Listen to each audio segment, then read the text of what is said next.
sa pinakadulo ng baryo kung saan ang hangin ay amoy pahlay at ang hapon ay kulay ginto, nakatira si Mang Cardo. Tahimik siyang tao. Hindi siya mahilig makihalubilo. Kapag may kwentuhan sa kanto, dumadaan lang siya. Kapag may nagtatawanan sa tapat ng tindahan, hindi siya sumasali. Laging diretso ang lakad. Laging may iniisip. Pero hindi iyon ang dahilan kung bakit siya pinag-uusapan. Tuwing hapon, sa oras na ang araw ay halos sumayad na sa bundok, may ginagawa si Mang Cardo na walang nakakaalam. Dahan-dahan siyang pupunta sa likod ng bahay. Sa ilalim ng isang matandang puno ng mangga na baluktot ang mga sanga at makapal ang ugat, luluhod siya sa lupa. May dala siyang maliit na pala. Hindi siya nagmamadali. Hindi rin siya lumilingon. Parang sanay na sanay ang kanyang mga kamay. Isang hukay. Isang lalim na kabisado niya. Pagkaraan ng ilang sandali, may inilalabas siya mula sa lupa. Maliit, mabigat, nakabalot sa lumang tela. Uupo siya sa tabi ng hukay, tatanggalin ang tela, at matagal na tititig. Walang ngiti, walang luha, walang salita. Parang doon umiikot ang kanyang mundo. Pagkaraan ng ilang minuto, ibabalik niya ito sa lupa. Tatabunan ng maingat. Papantayin ang ibabaw na parang walang nangyari. Pagkatapos, tatayo siya at papasok sa bahay na may butas ang bubong at kupas ang pintura. Araw-araw, pareho ang ritual. Hanggang isang hapon, may batang nakasilip mula sa siwang ng bakod. At sa unang pagkakataon, may nakakita sa lihim ni Mang Cardo. Kinabukasan, hindi mapakali ang batang nakasilip. Maghapon niyang iniisip ang nakita. Ano ang inilalabas ni Mang Cardo? Bakit parang mahalaga iyon? Bakit kailangang ibaon muli? Pagsapit ng hapon, nagtago siya ulit sa likod ng bakod. Dumating si Mang Cardo. Tahimik. Mabagal ang hakbang. Hawak ang maliit na pala. Lumuhod siya sa ilalim ng mangga at sinimulan ang paghukay. Parang kabisado ng kanyang mga kamay ang lalim at lugar. Ilang sandali lang, tumama ang pala sa matigas na bagay. Hinawi niya ang lupa. Inilabas ang isang maliit na lumang baul. Kupas ang kahoy. May kalawang ang kandado. Pero maingat niya itong binuhat.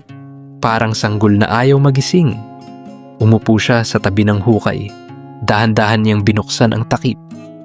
At doon kumislap ang laman. Mga gintong barya. Makakapal na singsing. Kuwintas na mabigat na sa liwanag. Kahit mahina ang sikat ng araw, sumisinag ang ginto na parang may sariling apoy. Hindi ngumiti si Mang Cardo. Hindi rin siya natawa. Tinitigan niya lang ang laman ng baul. Matagal. Tahimik. Para bang tinitiyak niyang naroon pa rin ang lahat. Mahina siyang nagsalita. Halos bulong. Habang nandyan kayo, ligtas ako. Isinara niya ang baul. Ibinalot sa lumang tela. Ibinaba muli sa hukay. Tinabunan ng lupa. Pinantay. Tinapakan pa para siguradong walang makakahalata. Mula sa siwang ng bakod, napalunok ang bata. Mayaman si Mang Cardo. Pero sa loob ng bahay niya, may timba sa ilalim ng bubong kapag umuulan. Kupas ang sahig. Payak ang hapunan. May ginto siya. Pero hindi ito nakikita ng mundo. At hindi rin ito binabago ang buhay niya. Sa katabing bahay nakatira si Mang Berto. Wala siyang baul. Wala siyang alahas. Ang kita niya sa bukid ay sapat lang para sa bigas, gulay, at kaunting isda kapag may sobra. Luma rin ang bahay nila pero maayos ang bubong. Walang tulo kapag umuulan. Tuwing gabi, may ilaw sa kanilang bintana. May tawanan. May simpleng kwento habang kumakain sa iisang mesa. Kapag may sira sa dingding, agad nilang inaayos. Kapag may kapos, sama-sama silang nagtitipid. Walang nakatago. Walang lihim sa ilalim ng lupa. Isang gabi, habang nag-aayos si Mang Berto ng gamit sa bakuran, nagtanong ang anak niya. Tay, sabi nila mayaman daw si Mang Cardo. Totoo ba? Saglit siyang tumigil. Tumingin sa anak. Ngumiti ng payapa. May pera, siguro siya. Sagot niya. Pero ang pera na hindi ginagamit para sa mabuti, parang batong nakabaon lang. Nandyan nga. pero walang silbi. Tahimik ang bata. Nag-isip. Sa di kalayuan, may isang lalaking nakarinig ng usapan. Si Mang Cardo. Dumaan siya na parang walang narinig. Diretso ang tingin. Matigas ang mukha. Pero sa loob niya, may bahagyang gumalaw. Isang tanong na hindi niya agad masagot kung may ginto siya. Bakit tila wala pa ring nagbabago? Maaga siyang nagising kinabukasan. Hindi pa sumisikat ang araw pero gising na ang diwa niya. May kakaibang kaba sa dibdib niya. Hindi niya alam kung bakit. Wala namang nagbago kagabi. Wala namang kakaiba. Pero hindi siya mapakali. Lumabas siya ng bahay. Basa pa ang damo sa hamog. Tahimik ang paligid. Ang puno ng mangga ay nakatayo lang, gaya ng dati. Lumuhod siya. Hinukay ang lupa sa pamilyar na lugar. Isang hukay. Dalawang hukay. Wala. Huminto siya. Tumingin sa paligid. Baka mali lang ang pwesto. Baka masyado siyang malayo sa ugat. Hinukay niya ulit. Mas malalim, mas mabilis, mas magulo. Pero wala pa rin ang baul. Biglang bumilis ang tibok ng puso niya. Pinagpawisan siya kahit malamig ang hangin. Hinukay niya ang mas malawak na parte ng lupa. Kumalat ang putik sa kanyang mga kamay. Wala. Wala ang kahoy na baul. Wala ang gintong kinakapitan niya ng loob. Naupo siya sa lupa. Nanginginig ang daliri. Tumingin siya sa puno, sa bakod, sa bubong ng bahay. Parang umaasa na may biglang lilitaw. Pero wala. Sa unang pagkakataon sa maraming taon, wala siyang masilayan na kumikislap. Wala siyang mabuksan. Wala siyang matitiyak. At doon niya naramdaman ang bigat ng isang katotohanan. Ang kayamanang itinatago sa lupa. Pwedeng mawala sa isang iglap. Hindi lumabas ng bahay si Mang Cardo ng ilang araw. Tahimik ang likod bahay. Hindi na nahuhukay ang lupa sa ilalim ng mangga. Ang dating maingat na hukay ay naging magulong lupa na unti-unting tinutuyo ng araw. Napansin ng mga kapitbahay ang pagbabago. Payat na siya. Mas lalong tumahimik, parang may pasan na hindi makita. Isang hapon, lumapit si Mang Berto. Hindi siya nagdala ng tanong na may halong chismis. Hindi rin siya nagdala ng hinala. May problema ba, Cardo? Mahinahon niyang tanong. Matagal bago sumagot si Mang Cardo. Nawala. Ang itinago ko. Hindi niya agad masabi kung ano. Parang nahihiya siyang bigkasin ang salitang matagal niyang binantayan. Ginto. Mahina niyang dugtong. Tahimik si Mang Berto. Umupo siya sa tabi niya. Ginamit mo ba yun noon? Tanong niya.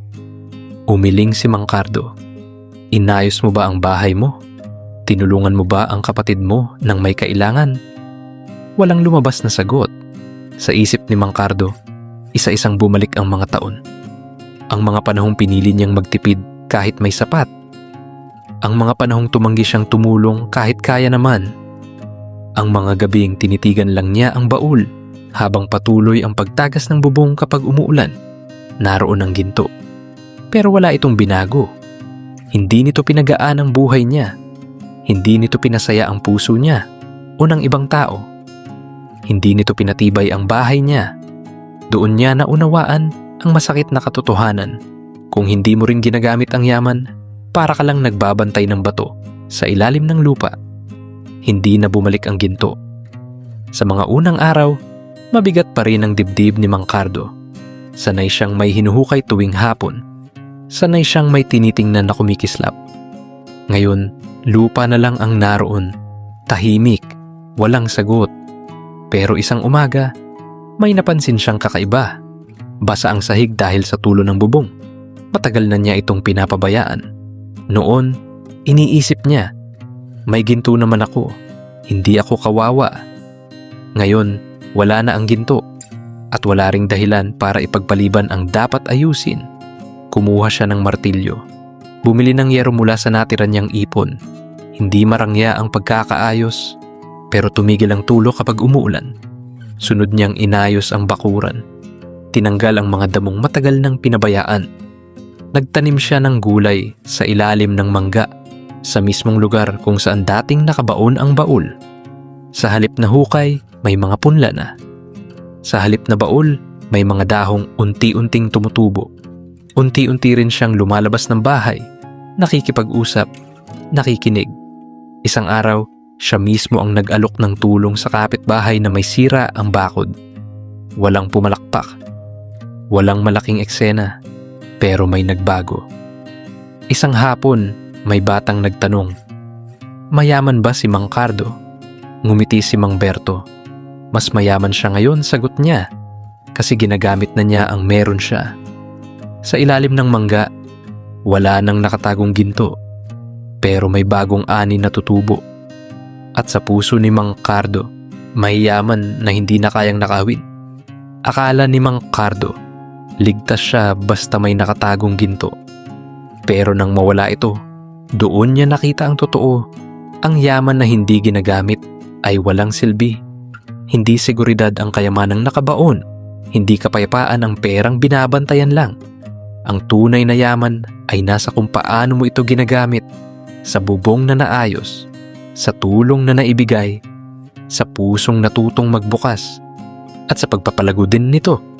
Sa ilalim ng mangga, wala nang ginto, pero may tumubong mas mahalaga. Maraming salamat sa pakikinig. Huwag kalimutang mag-like, share, at subscribe. At samahan kami muli sa susunod na kwento.